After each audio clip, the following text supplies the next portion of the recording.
Recruiting.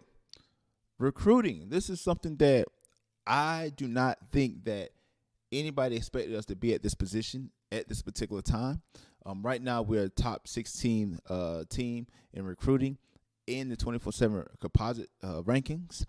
I believe when it's all said and done in February, we will be a top 15 team. That's the thing that I said at the beginning of this year. I was preaching and I said that I feel like South Carolina, depending on the momentum that they have this year, which I believe this year is a pivotal year for the Gamecocks, that we're going to start seeing our recruiting numbers go up from 15 to, I think that next year we can possibly be in the top 10 as far as recruiting. So looking back, and I did some research, and I wanted to kind of see when did we actually, when was the last time we had a top 15 recruiting class. So if you look at, from before I do that, let's look at where we came from, right? Last year, we was ranked 24th in the nation. We went 76 that year. We was ranked 24th in the nation. This year, that recruiting class, not everybody, we're not talking about transfer portal guys that came in. They don't count towards your recruiting. But this year, we're projected to be, in the top 15, and the ending year was 8-4.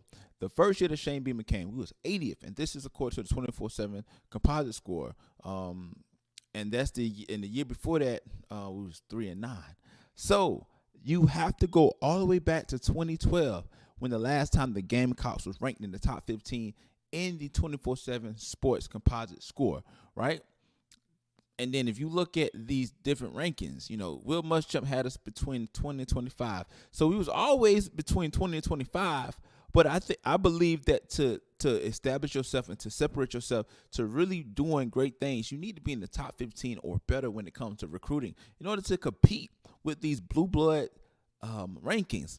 Listen, we were so low in 2021, that recruiting cycle.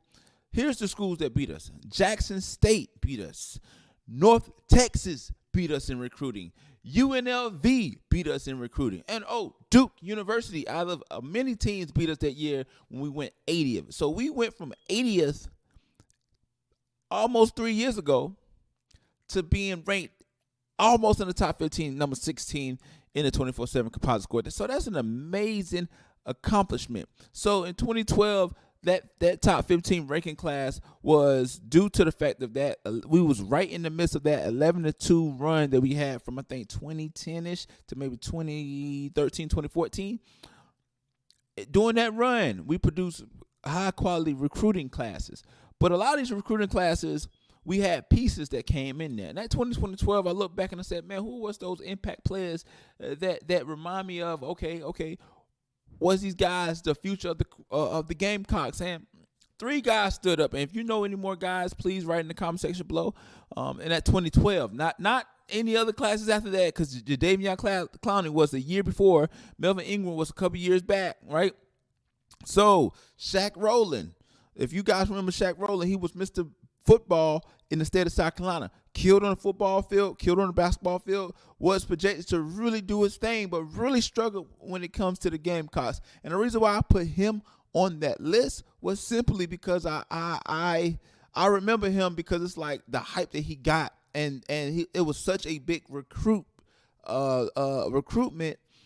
when we got Shaq Rowland. But unfortunately, his career didn't pan out the way he did. He ended up transferring out the program, and I don't think he plays football no more as of this recording.